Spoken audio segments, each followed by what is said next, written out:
Fellow Sazaiters, Zimbabwe's highest ranked soldier has finally been retired. General Philip Valerio Sibanda, a man who spent more than 40 years at the heart of Zimbabwe's security establishment, yet somehow remained untouched by the scandals that swallowed so many of his comrades. He led the ZNA and then the entire ZDF as a whole. Yet he remained the only CDF that has never been placed on the US sanctions list, despite leading a military that has always been accused of political violence and human rights abuses. Always cool, calm and collected. A decorated ZIPRA veteran. Respected inside ZANU-PF and tolerated by the opposition. Because you see, unlike many other generals who got themselves entangled with the politics of the day, General Sibanda remained professional. Yet of course, you don't command the Zimbabwean military for so long and remain completely innocent. After all, the activities of an army are credited to its commander. But the question is, what's next for General Sibanda? Now that military life is over, is he the next Vice President of Zimbabwe?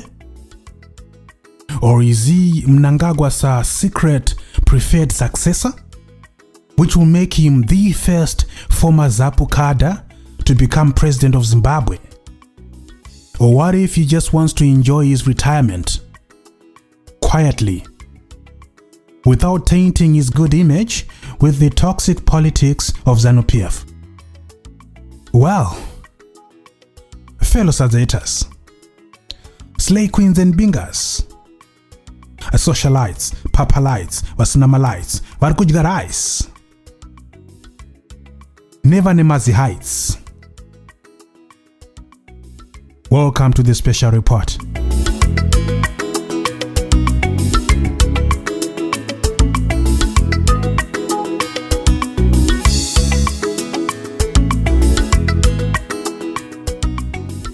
Philip Valerio Sibanda's military journey began before independence. He was trained in Tanzania, Libya, and the Soviet Union, becoming one of the most disciplined and capable soldiers under ZAPU's military wing, ZIPRA. And after independence, during a time when the Zimbabwean government was setting up a new army, combining ZIPRA, ZANLA, and the old Rhodesian forces, Philip Sibanda stood out for one thing: professionalism. And during a time where there was a severe purge of ZIPRA officers, Philip Valerio Sibanda somehow rose through the ranks against the tide, becoming the first ever black commandant of the ZNA Staff College. That basically means the overall leader of the Staff College. So the idea of a former ZIPRA officer becoming the first black commandant of the ZNA Staff College was unthinkable, especially considering the animosity that existed between ZIPRA and ZANLA. The animosity that escalated into dissident activities and Gukurahundi atrocities.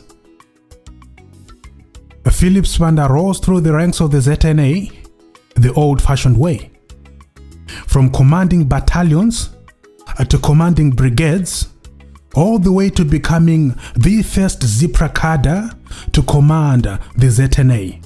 He achieved this feat in 2003, replacing General Chiwenga, who had been promoted to the position of CDF, Commander Defense Forces. Remember, the Zimbabwe Defense Forces is a combination of the ZNA and the Air Force.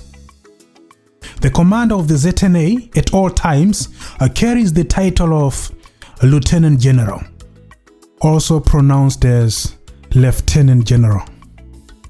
The commander of the Air Force carries the title of Air Marshal. So therefore, the ZNA commander and the Air Force commander, both of them, they report to the CDF, the commander of the Zimbabwe Defense Forces. who carries the title of General. So that means when Philip Sibanda became commander of the ZNA in 2003, he was reporting to General Chiwenga, who was the CDF. Philip Sibanda would go on to lead the ZNA from 2003 to 2017. That's a total of 14 years. No other commander has led the ZNA that long.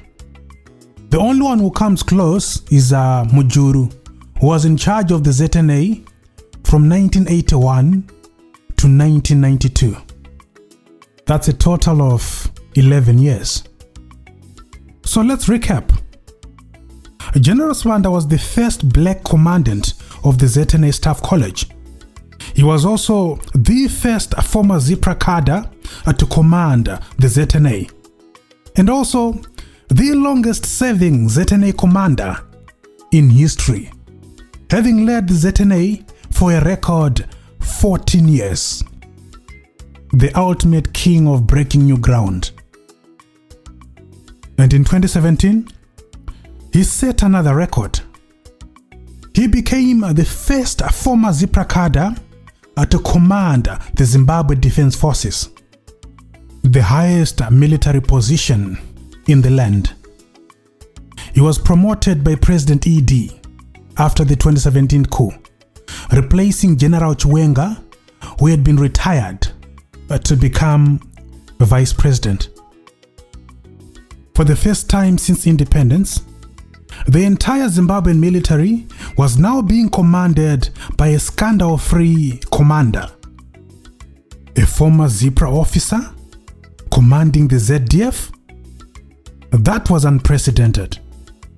And for the country, it was stabilizing. For President Mnangagwa, it was a perfect convenience. But 8 months after taking over as ZDF commander, that clean image of General Sibanda had a dent when soldiers shot civilians in the Harare CBD on the 1st of August 2018. 10 people lost their lives. President Mnangagwa set up a commission of inquiry led by former South African President Kgalema Motlanthe. General Sibanda was summoned to give his testimony. He defended his soldiers. He also maintained that the military did not use excessive force on civilians. But the Motlanthe Commission found the military responsible for the killings. And so, for a general who built his name on professionalism, the 1st of August 2018 remains that one permanent scratch on an otherwise near stainless career. That is the one moment General Sibanda found himself on the wrong side of both the facts and public memory. 2018 killings aside, there was another storm that threatened to define the final chapter of General Sibanda's career. Remember, General Sibanda became commander of the ZDF in December 2017. Under the current constitution, a ZDF commander serves a 5-year term, and it can only be renewed once, meaning ZDF commanders can only go up to 2 terms, 2 5-year terms. That's a maximum of 10 years, unless of course if the country is at war or a national emergency of some sort. So General Sibanda's first term ran from December 2017 to December 2022. That means after December 2022, General Sibanda had finished his first 5-year term.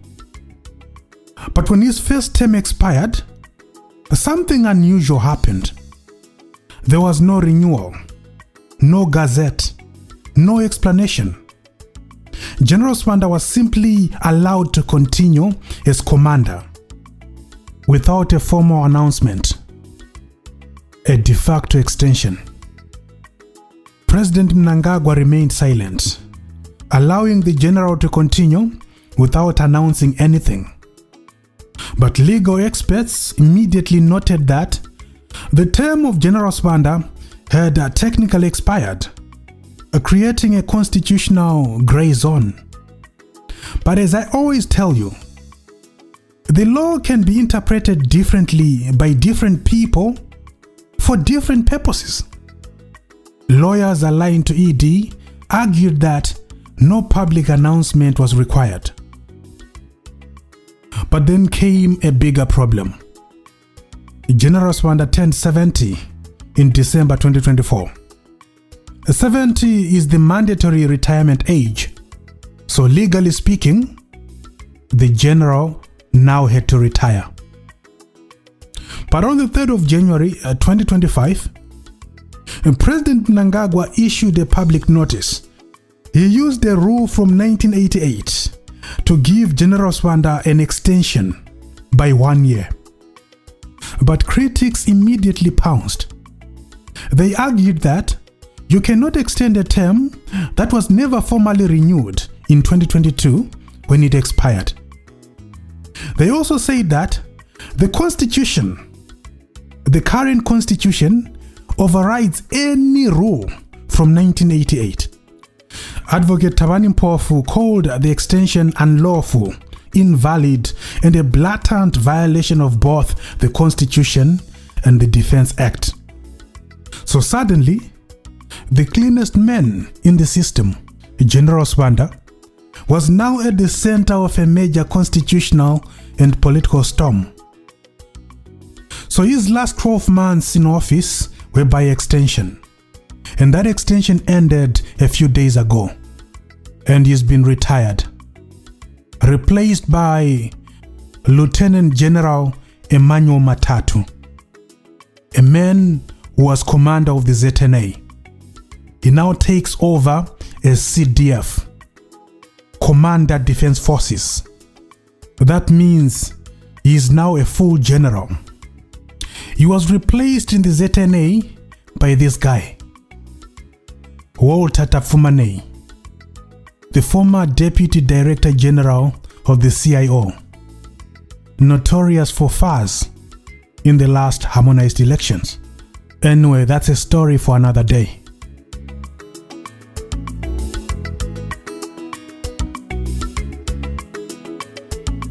He entered the military as a Zipra guerrilla. He rose through the ranks as a professional, became ZNA commander as a unifier, promoted to CDF as a stabilizer. He leaves office as an anomaly, a CDF with no US sanctions, no corruption scandals, and no factional baggage. But now comes the real test. How does a quiet general navigate the noisy waters of ZANU-PF politics? Because in Zimbabwe, retirement from the military is rarely retirement. It is redeployment, a movement into civilian power where loyalty, seniority, and legacy are rewarded. And with the 2027 ZANU-PF Congress approaching, the timing of General Sibanda's redeployment could have serious implications for factional balance, succession battles, and the broader security establishment. And being a former ZAPU cadre, it is plausible to assume that the vice presidency could be on the table, especially since ED trusted him enough to keep him as CDF for more than 5 years, and even tried to make him an ex-officio Politburo member in 2023. Now that tells you that ED really trusts General Sibanda. It is also clear that ED struggled to find a replacement for the ailing Mohadi. Zimbabwe went for 2.5 years without a second vice president after Mohadi's resignation in 2021 due to a sex scandal. 2.5 years without a second VP. Mohadi was then reinstated after the 2023 elections. And so, With General Sibanda now available for redeployment, one can be forgiven for assuming that Mohadi may soon be retired to make way for General Sibanda. But then again, this is ED Emmerson Dambudzo Mnangagwa, a political Machiavellian of note.